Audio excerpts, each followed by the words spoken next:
Good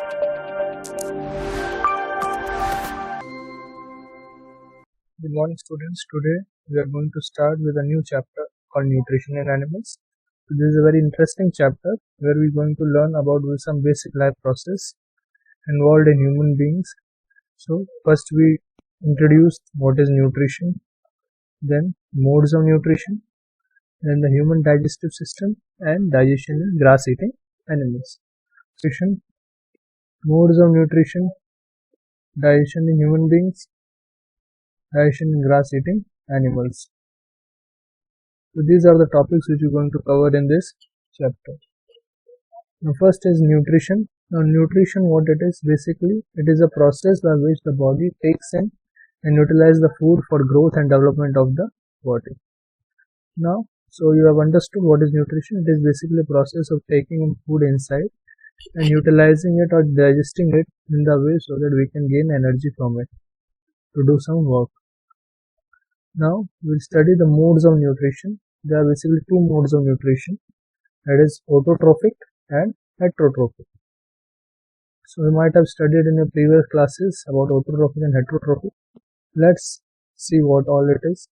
Autotrophic nutrition. This is a mode of nutrition which is commonly practiced in green plants or producers because they can prepare their own food with the help of process called photosynthesis, in which they take carbon dioxide, water and minerals and make their food in presence of sunlight.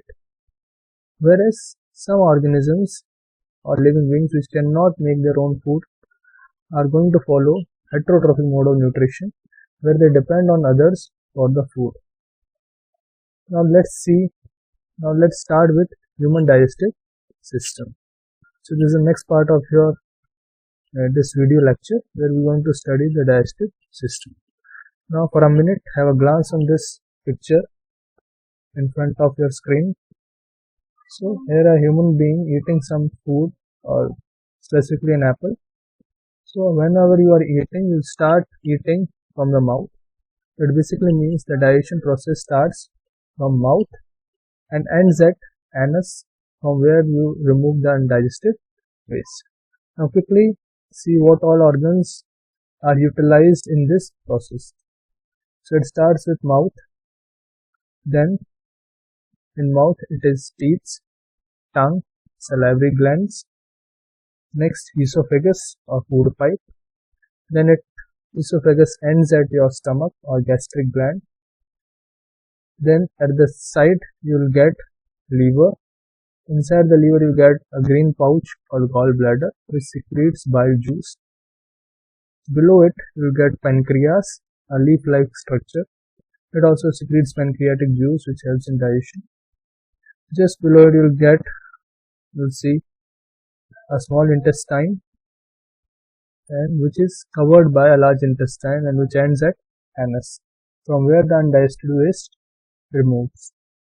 So this is regarding the picture regarding the human digestive system. Now let's look at this picture also. There also they are showing the basic human digestive system. Now let's understand what is digestion and why we need to digest.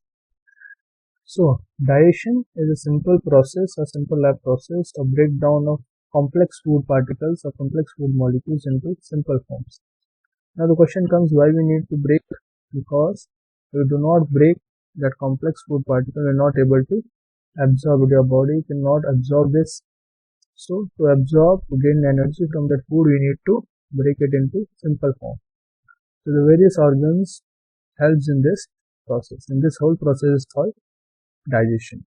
Likewise, it is written in this slide. Function is to break down food into smaller molecules or nutrients to be absorbed by the body. All undigested food is removed as solid waste. So there are two parts in your digestive system, that is digestive tract and digestive glands. Now let's see what is digestive tract and digestive glands.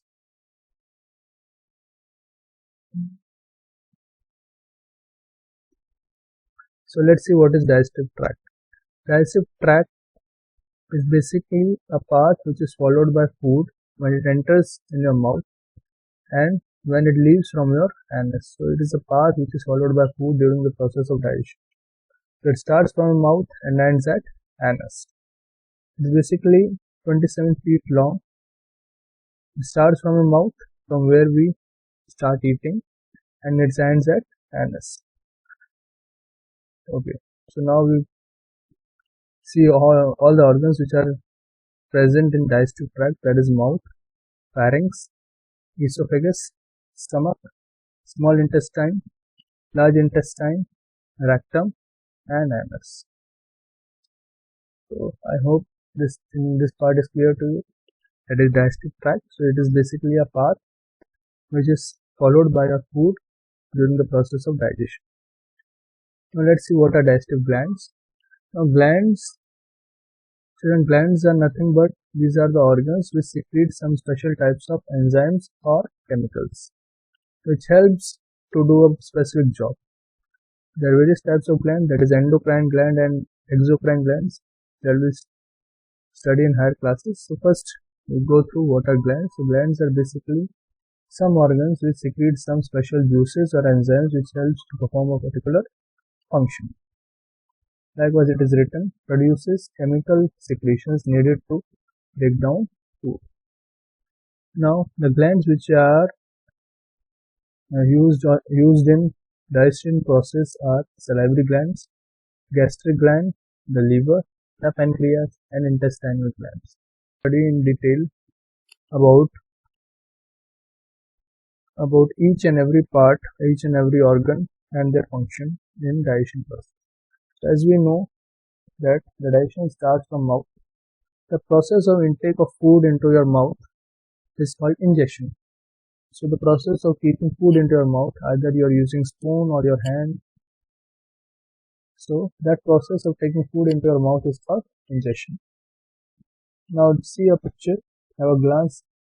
You can see that they are showing a mouth where you can see teeth. Now an average person has 32 teeth. Now there are variety of teeth. We all know all teeth are not similar. There are different types of teeth.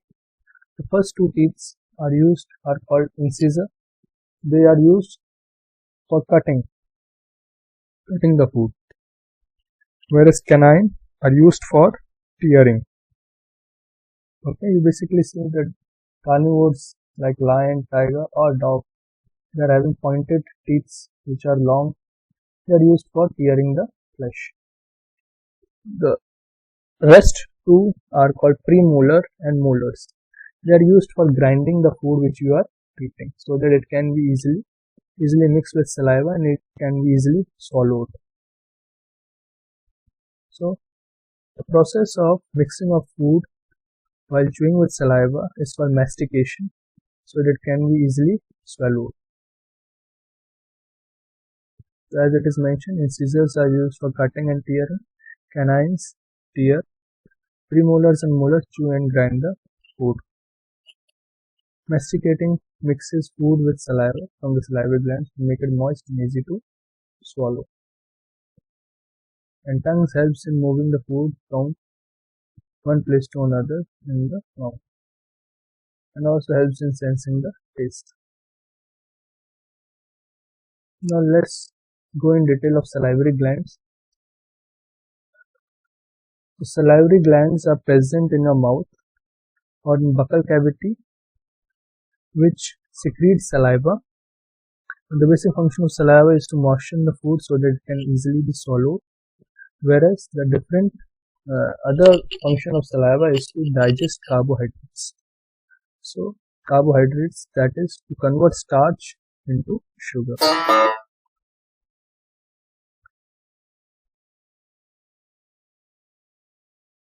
Now you can see in this picture that salivary glands are shown. It is submandibular, sublingual, parotid duct, and accessory parotid gland. So this orange section is showing salivary glands. So a saliva consists of an enzyme. As I already told, enzymes are specific chemicals which helps to perform specific function. So salivary glands secrete an enzyme called amylase, which helps in breakdown of starch into sugar, which can be easily digested. It also secretes one enzyme called lingual lipase which helps in digestion of lipids. Now, after when the food enters the mouth, it goes to the stomach through a long tube or a long pipe which we commonly call food pipe. It is also known as esophagus. So, esophagus is a muscular tube. Its length is near about 25 centimeter. It helps as a passage to transfer food from your mouth to your stomach. During the passage of food, there is rhythmic contraction in muscles which helps in movement of food in your food pipe so that it can easily reach your stomach. This particular movement is called peristalsis, which occurs not only in your esophagus, it occurs in stomach, small and large intestine as well. So what is this peristalsis? Peristalsis is a rhythmic contraction and expansion of muscles so that the food can easily be swallowed and can easily pass without blockage. Now, as the food enters in your stomach, that is gastric gland, as I've mentioned, that is, it is a gland, so it must be secreting some juices which helps in digestion. Now, stomach is a gastric gland. Now, as the food moves into the stomach from the esophagus by passing to the cardiac sphincter. Now, cardiac sphincter is an opening of your stomach from where the esophagus ends and the stomach starts. There is a muscle called cardiac sphincter which helps in churning or blending the food so that it can be easily mixes with the gastric juices secreted by our stomach. So the gastric juices secreted by our stomach are HCl, that is hydrochloric acid. Next is pepsin and mucus. So HCl is hydrochloric acid, so it helps in killing bacteria present in your food as well as it helps in breakdown of protein. Similarly, pepsin, it helps in conversion of protein present in food into peptides or amino acids. And mucus, it is a internal covering which covers the internal lining of stomach to prevent the action of HCl in the stomach. Now, food also known as when it comes out from the stomach after the digestion, it is called chyme. And the muscle at the end of stomach is called pyloric sphincter. At the top you will get cardiac sphincter. At the end of the stomach, bottom of the stomach, you get pyloric sphincter. From the stomach, the food reaches the small intestine where the basic digestion starts. So, the complete digestion, if someone asks where the food digests, you can't say stomach. It is small intestine. So, the basic site or the main site of digestion is small intestine. Now, in small intestine, the juices from liver, that is gallbladder, which is present inside of the liver, and from the pancreas enters there. So, liver is basically an organ or a gland also which helps in removing toxic substance present in our food, as well as the gallbladder present in liver secretes a juice called bile juice which helps in breakdown of fat into fatty acids so that it can be easily digested. Whereas pancreas secretes pancreatic juices which helps in digestion of carbohydrates, fats and protein. On further secretion of pancreatic juice, carbohydrate converts into sugar or glucose, fat converts into fatty acids and glycerol, and protein converts into amino acids. Small intestine consists of finger-like projections called villi, which helps in absorption of food, absorption of nutrients after the complete digestion of food.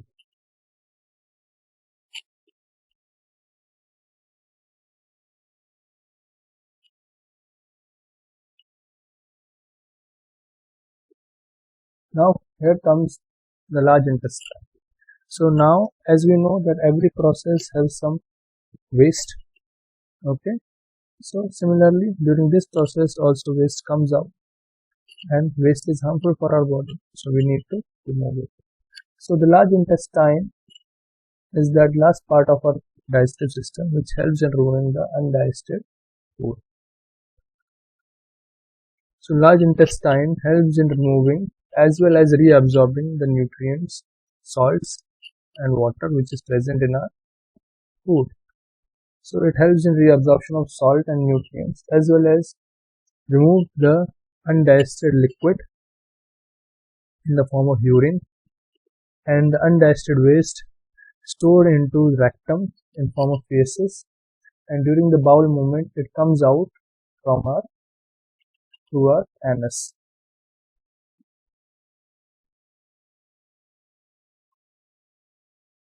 So as it is mentioned, liquid matter with little nutrients move into large intestine by peristalsis, that is 4 feet long. It does not consist any finger-like projection as it is found in small intestine, so no villi, no further digestion. It just removes the undigested waste. It reabsorbs excess water which is present. It contains bacteria that release vitamin B and K that gets absorbed. Stores and concentrates feces. Feces is that waste, and it stored in rectum. And during the bowel movement, it remove out through anus. So here it ends with human digestive system. I hope you got this, got all of you what I taught. Now we start with ruminant digestive system. So before moving forward, I want to tell you about what are ruminants, who are called ruminants. So, what is a ruminant animal? A grazing animal that has a digestive system with one stomach containing 4 parts is called a ruminant.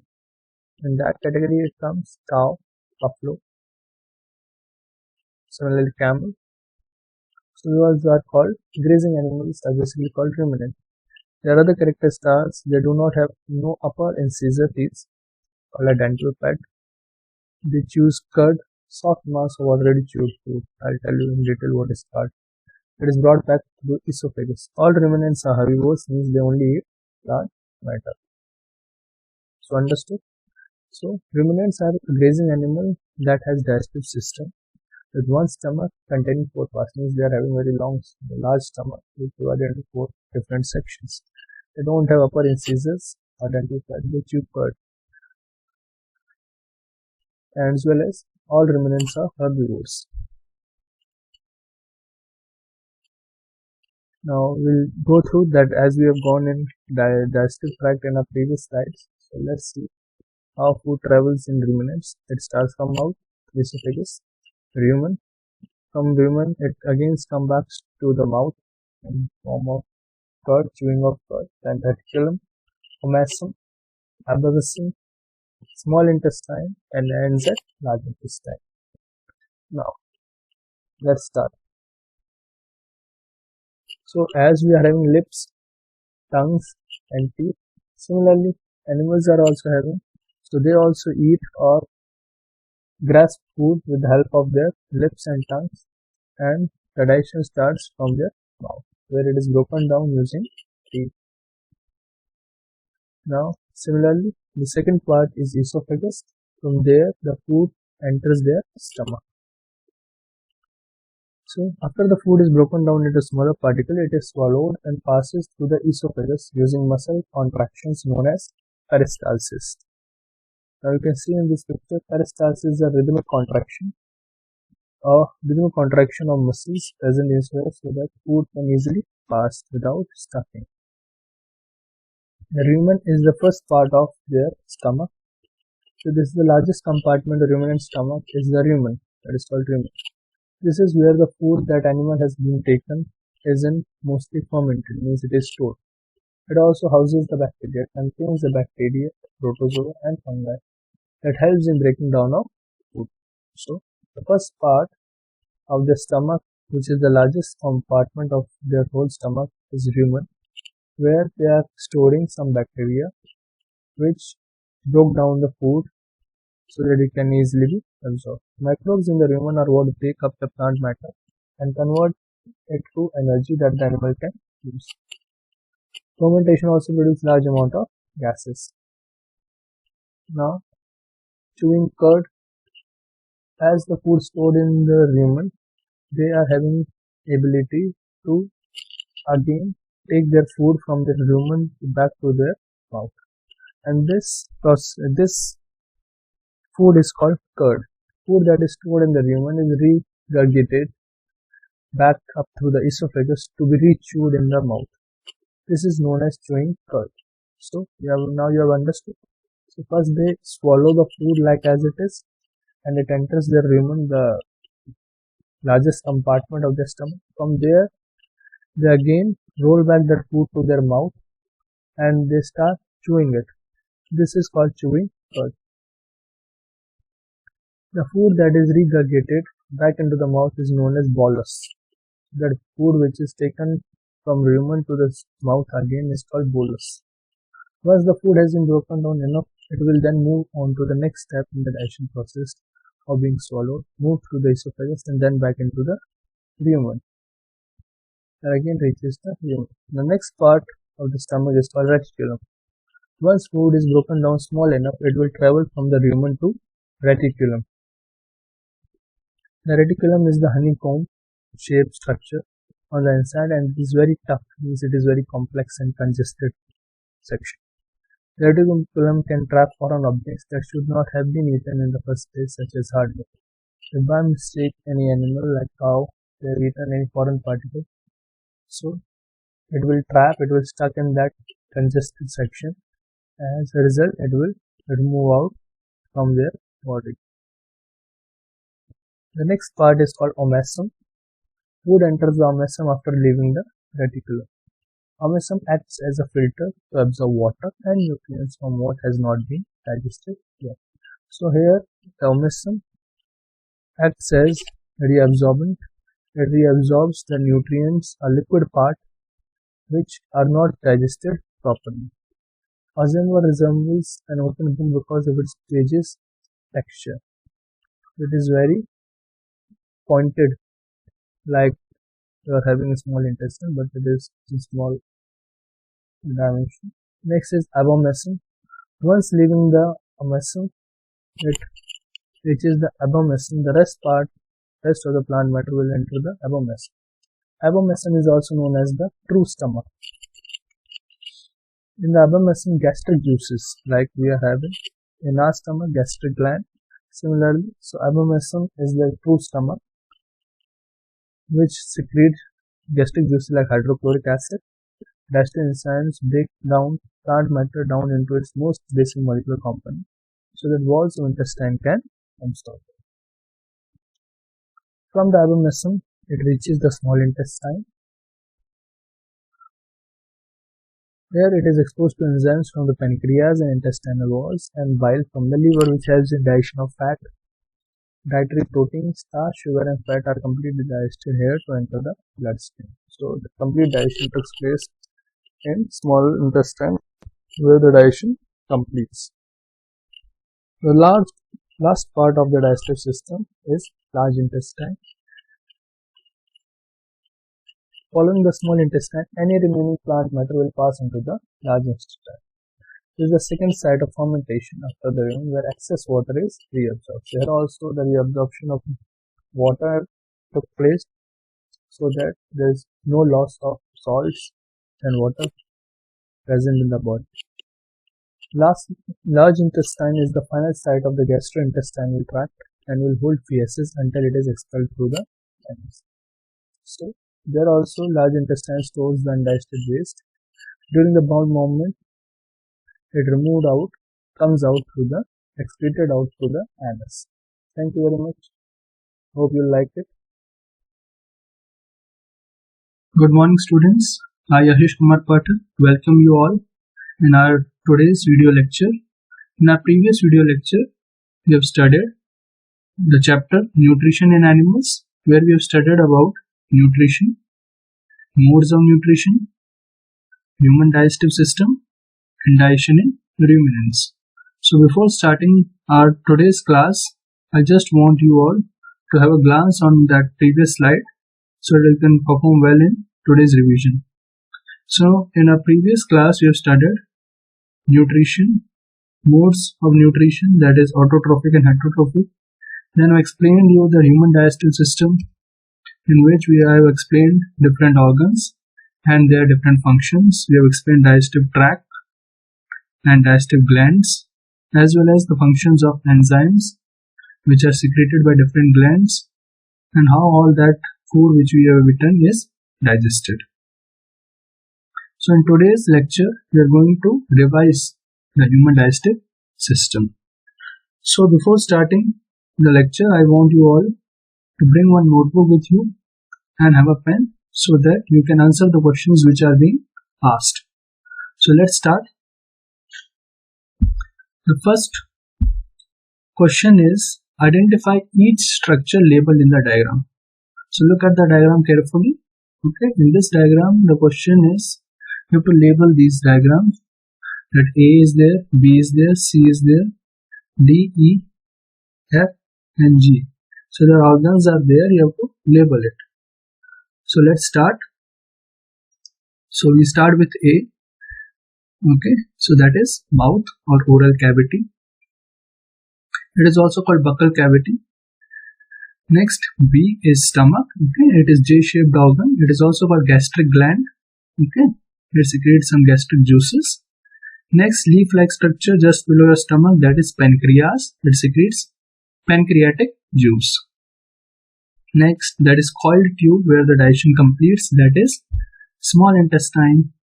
E is rectum. Okay.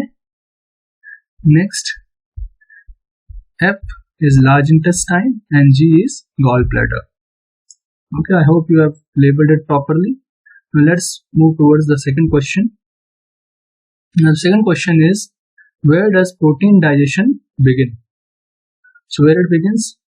Okay, it begins, does it begins from A? No. Okay, it begins from your stomach. Okay, which juice helps in it? That is pepsin. Okay, your stomach secretes gastric juice, that is pepsin, which convert protein into peptides. Okay, so they are asking, where does protein digestion begin? That is in the stomach. Next, question 3, what is the function of F? Let's see where it is. F. Now F is large intestine. Okay, so what is the function of large intestine? So its function is to remove the undigested waste. Okay. The next question, 4th, where are nutrients absorbed into the blood? Okay, so nutrients are absorbed into the blood in, that is in D, that is small intestine. Next question, 5th, what does C produce and where does it go? Now C is, look into the diagram, that C is pancreas. Okay, it is pancreas, leaf-like. So they are asking, what does it produce? So pancreas produces pancreatic juice. Okay, and where does it go? It goes into the small intestine. Next, what is the function of G? Where it is G? That is pouch-like structure, small, that is gallbladder. So they are asking what is the function of G? So the function of G, that is gallbladder, is to store bile juice. Okay, remember students, that is, it is to store bile juice. And if someone asks where bile juice is produced, it is produced in liver. Now question 7th is, where digestion is completed in the human body? So digestion is completed where? That is D, small intestine. Okay. Question 8, which gland is found in A? Okay, in your mouth, which gland is there? Okay, you might have seen. So that is salivary gland. Now look at the picture. Okay, now first look at this picture. Okay, this is esophagus, this is food. So this next question is related to this picture only. So the question is, what is the name of this process and what is its function? So what do you call this process and what is its function? So this process of rhythmic contraction of muscles, that is called peristalsis. Okay, and its function is to allow the food to pass through it to the digestive tract. Okay, so it is peristalsis, and its function is to push the food downwards so that it can pass through the digestive tract. Next question 10. Where in the digestive tract does this process occur? Does it occur only in the esophagus? No. It occurs in different organs like esophagus, it occurs in stomach, small intestine and large intestine. Okay, esophagus, stomach, small intestine and large intestine. Okay, next question. Now again see a diagram. Here the diagram is given, small diagram. The organs are labeled like A, B, C, D, E, F. So this question is related to it. Now question 11 is, what is structure F? Let's see what is structure F. Okay, see here it is. And what is the function of liver? Okay, so structure F is liver itself and its function is to produce bile juice. Okay, so it produces bile juice. Next question, identify structure B. Okay, this organ which is there, and what kind of digestion occur here? So what it is stomach, and what it digests, it converts protein into peptides by using pepsin. Next, what is the function of structure A? Okay, structure A is visible, that is esophagus. And its function is to push the food downwards towards the digestive tract. Okay, with a movement called peristalsis. Next question 14. Through which of these structure does food pass? Okay, so you have given this diagram. Now what you have to do in this question is you just have to mention the organs through which food passes. Okay, so we all know that when we eat food, it passes from your mouth to your esophagus. So A will be there. Okay, next it passes to B, that is stomach. Then it will pass to D. So the answer will be A, that is esophagus, B, stomach, and D, small intestine. Okay. Now question 15th is, which organs are not part of the digestive tract and how do they aid in digestion? Now this question is also related to the diagram. Now they are asking which organs are not part of digestive tract, okay, through which the food will not pass. Now we all know that food will pass from A, food will pass from B, and food will pass from D. So the food will not pass from C, E, and F. So it will be liver. Okay, and what it does, it produces bile juice. Second, that is gallbladder. What it does, it stores bile juice and take it to the small intestine. SI means small intestine. And C, it releases pancreatic juice, and that also goes into small intestine.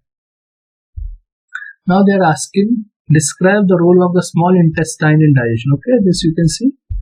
What is the role of small intestine? It is to carry out the chemical digestion process. It completes the chemical digestion, as well as it is having finger-like projections called villi, which helps in absorption of nutrients. Okay, so chemical digestion is completed here, and the line with villi which absorb nutrients into the blood.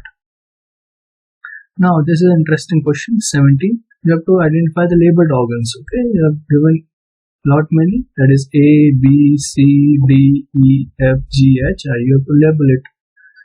So are you ready? So let's start. Okay, the first one is mouth. Good. Second is esophagus. Third is stomach. Fourth is pancreas. Fifth is large intestine. Sixth is appendix. Seventh is small intestine. Eighth is gallbladder. And ninth is liver. Good. The next question is, through what organs does food pass? Okay, now you have to write the organs in order through which food pass. So it starts from mouth, then esophagus, then stomach, then will it go from D? No, it will go to E, that is small intestine. Then it will go to large intestine. Okay, and then rectum, and last anus. Okay, now next question. Now they are asking where excess water reabsorbed. Okay, that water which is not digested or which is not reused, that is reabsorbed in large intestine. Good. What occurs in structure G? Where is structure G? That is small intestine. What occurs there? That is, digestion completes their chemical digestion, okay, and absorption also. What does eye produce? Where does it go? Okay, where is eye? Here it is, liver. What does eye produce? So liver produce bile juice, and where it goes? It goes into the small intestine. This is where digestion begins. So where digestion begins? Here from your mouth. This is where chemical digestion ends. Where it ends? Here it ends at G, that is small intestine. I hope you are enjoying it. Next, identify glands present in the diagram. Okay, now you have to mention the glands. Okay, like this. A, that is salivary gland. Okay, liver, pancreas, small intestine. Okay, so their glands are there. That is liver. Okay, here. Then salivary glands which are present here. Then it is pancreas. Okay, D, pancreas is there. Then stomach, gastric gland we know, and last intestinal gland. Okay, here. The next question is, where does mechanical digestion begin? Okay, mechanical digestion begin. Okay, students, you know what is mechanical digestion? Mechanical digestion means you're just breaking the food into small pieces. Okay, you're not converting the chemical form. So where it breaks, when the food breaks into your mouth. Okay, with the help of teeth. Okay, so mouth, teeth grinds up the food. So where it takes place? It takes place in mouth, and how? With the help of teeth. Next question is, where does chemical digestion begin? How? So chemical digestion also begins from your mouth. And how it takes place? With the help of salivary gland, it releases amylase, which converts starch into sugar. Good. Next, where does chemical digestion end? Now chemical digestion ends in small intestine. Okay. The next question, where does most chemical digestion occur? Okay, so it will also occur in small intestine. Where and how are nutrients absorbed once food has been completely broken down? So where it absorbs? It absorbs in small intestine. How? With the help of villi. Okay, they are absorbed in the villi of the small intestine by diffusion. Now next question is, you have to identify the digestive organs described. Okay, so these questions will be, you have to name the organ on the basis of their properties. Now the question is, where the digestion of protein begins? So in which organ the digestion of protein begins? That is stomach or gastric gland, you can write. Next, where mechanical digestion begins? Okay, we already know where it is. It is mouth or oral cavity, you can write. Next, site of water absorption. Where it absorbs? That is large intestine. Next, all chemical digestion is completed here. That is small intestine. Next question, again you have to identify the organ on the basis of the properties. Now, where the breakdown of starch begins? Okay, starch breakdown takes place in mouth. Okay, it starts from mouth or oral cavity, you can write. Next, where bile is stored. Okay, listen it very carefully, beta. Where bile is stored? So it is stored in gallbladder. Next, which gland releases pancreatic juice into the small intestine? Which gland releases? That is pancreas. Next question. Okay, next question. Again, you have to identify the digestive organ. So, which organ pushes food into the stomach? Okay, which organ it is? That is esophagus or food pipe, commonly we call it food pipe. Next, where the absorption of nutrient occurs? Absorption takes place in small intestine or villi, you can write. Next, lining is protected by mucus layer. Okay, so you have to mention the stomach and mention the organ where a lining is present of mucus. So that is stomach or gastric gland. Now next question is, which enzyme is found in saliva and what does it break down? So which enzyme is present in saliva? That is salivary amylase. And what does it break down? It breaks down starch into sugar. Okay, that is salivary amylase. So it converts starch into sugar.